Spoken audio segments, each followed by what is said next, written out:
great to have a game that's like a full package, like a good campaign mode or a basic multiplayer is always great, but it's always nice, or I should say, a game goes above and beyond and gets put in a whole nother level or league when it has some kind of bonus mode for me to play.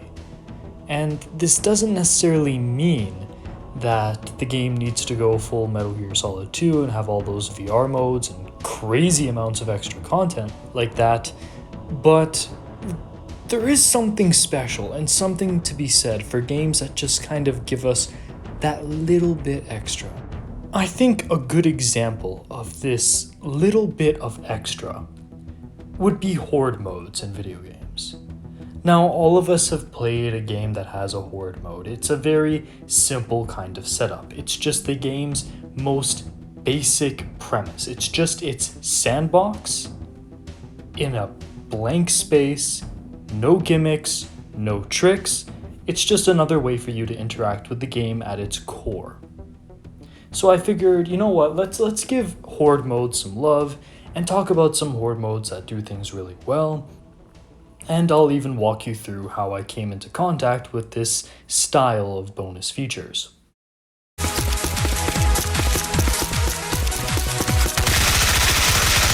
Now, in case any of you were curious as to how old I am, I'm going to start talking about Flash games.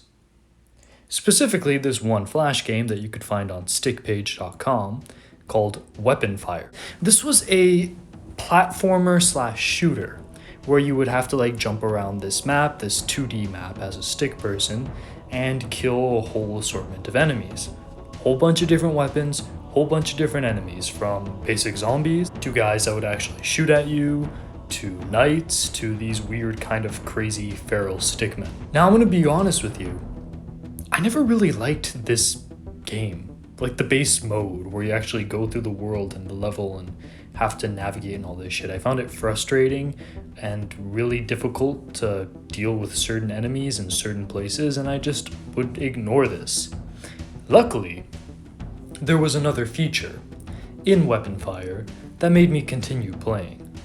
That feature was a survival mode. Now, there's a whole bunch of different survival modes, from just basic knight to basic zombie, and just a survival mode where you have to go up against all enemies. I think this is a good example of a Horde mode, and definitely it was one of my first exposures to this idea of a Horde mode playstyle. Like most Horde modes, it's extremely simple. The arena, being in a 2D game, is just a very simple flatline plane. Now, every time enemies will come, you'll get a notifier in the little icon that'll say round 1, 2, 3, or whatever you're on. And that'll indicate to start getting ready to fight. And it's up to you to battle these increasingly difficult enemy waves with the game's entire sandbox, from its shotguns to its snipers to its assault rifles, so on and so forth. Occasionally a power-up will drop on the map, but besides that, it's just you, the weapons, the enemies on this very basic bitch arena. And it was so much fun. Now, that's not to say that every single Horde mode has to be incredibly simple. For example, the next exposure I had to this type of playstyle would be the Uncharted 3 multiplayer Horde mode.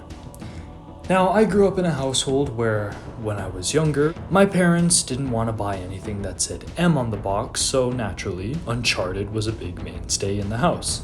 And me and my brother would always play Uncharted 3's multiplayer mode, which sucks, by the way. It's an unbalanced mess.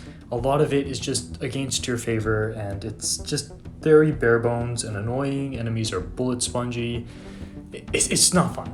The multiplayer could be fun, like if you have nothing else to play, but anyways, it's not necessarily about if it's fun or not. It's more so just that, this is a good example of a Horde mode that has different objectives. For example, it could be something as simple as survive, or it can be grab this thing and bring it to this side of the map while enemies come at you. And you had some upgrades and a class setup and all this stuff, but my brother and I never really played this online or got really into it. It was just something that we could play that was split screen when we needed a break from Halo. But now this brings us to the two games that I think have my favorite examples of Horde modes. The first we're going to be talking about is Call of Duty Black Ops Zombies. Now, I've talked in the past about how much I love COD Zombies, especially Black Ops. And experimenting with this and playing around with this, soloing it, playing it online, playing it at a friend's house, it was always fun. And that's because it's not just a basic horde mode like weapon fire where it's just a flat line and you start off with all the weapons. Instead, there's still a sense of progression in this horde mode. You start off with a 1911 and you want to go around and gather points by killing zombies to get different buffs and modifiers and unlock better weapons like the AUG or the Galil. With this being a horde mode that doesn't really have any end in sight and you just trying to see how long you can last against the constant hordes that come towards you.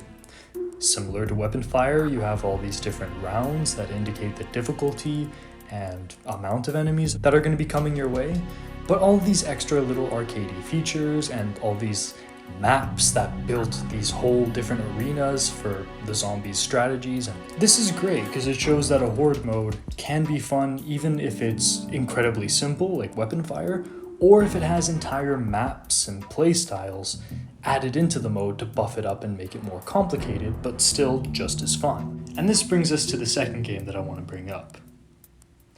Halo Reach's Firefight mode. Now, ODST had a firefight mode. I never really played ODST much when I was a kid. I learned to appreciate it as I got older, but I like playing as a Spartan when I'm playing Halo. And Halo Reach allowed me to do that. Now, Halo Reach's Horde mode is special for 3 reasons. The first is that it works very well, no matter if you're playing solo, split screen, or with online co-op. It's an experience that can be enjoyed and has a variety of different map choke points, weapons, and strategies that allow you to win, even if you don't have friends with you. And then if you do have friends with you, there's a whole bunch of other strategy that you can utilize to make things easier that way. The second reason is that this Horde mode isn't just extra stuff that's added onto the game and completely disconnected like in Weapon Fire or in Black Ops or in Uncharted. Here, in Halo Reach, Firefight mode directly ties into the main progression in multiplayer and the campaign. In Firefight, you accumulate points, just like in campaign or multiplayer, that you can use to purchase new armors, firefight voices, emblems, that kind of stuff. So this Horde mode is also great because it's directly tying in to your overall sense of progression in the game. In fact, if I had to say Halo Reach's greatest strength, it would probably be the fact that everything is just so interconnected. Whether I'm playing Forge or campaign or multiplayer, I'm constantly making my Spartan better and unlocking new things for them. But the third reason that makes this Horde mode so great is the fact that it's customizable. As I said towards the beginning of this video, the whole point of Horde mode is to just strip down the sandbox to its bare essentials and allow you to experience it without any fluff or finesse. Here, you can choose exactly what elements of the sandbox you want to interact with. If you hate the precision meta of Halo, you can modify the firefight to only have weapons like the assault rifle, the shotgun, and then other plasma weapons that don't scope in. If you decide you don't want to have any plasma weapons on the map whatsoever, you can spawn in elite heretics, which will come in using DMRs, pistols, and that sort of thing. If you like a specific enemy type but hate another one, you can make sure it's all of the enemy types that you like and all the enemy types that you don't like can be taken out of the game. If you decide you want an experience that's tough as nails, you can get rid of your shield and lower your health. On the other hand, if you wanted an experience that makes you feel like a god, you can buff your shields and also buff your damage, making it a cakewalk. Hell, you can even choose the length. You can make it go on forever, or you can make it something that just has one round that is feasible to win. Whatever challenge you want to put in there is up to you. So that's why I find Halo Reach to be my favorite example of a Horde mode setup, just because of those 3 reasons. The fact that it can work alone or with friends, the fact that it ties into everything else in the game, and the fact that you can customize it however you want.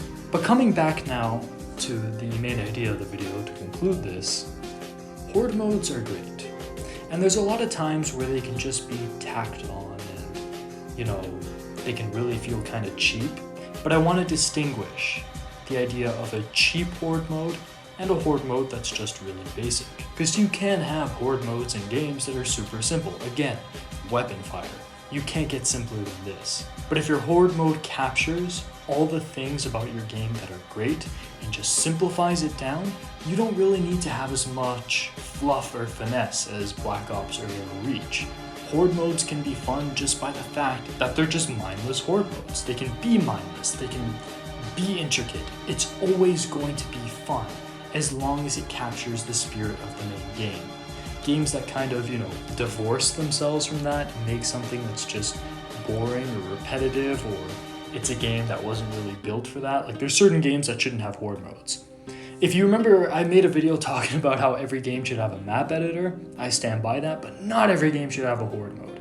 Like, imagine Silent Hill 2 with a Horde mode, where the game's combat, one of its weaker features and something that isn't an integral part of the experience for what Silent Hill 2 is trying to convey and do, a mode centered around that would just kind of suck and be repetitive and boring. But then other games that are more combat-centric, like Halo, Black Ops, Weapon Fire, Uncharted even, can really strike gold with some of these modes. So yeah, what have been your experience with Horde modes? Do you like this bonus feature? Do you not like it?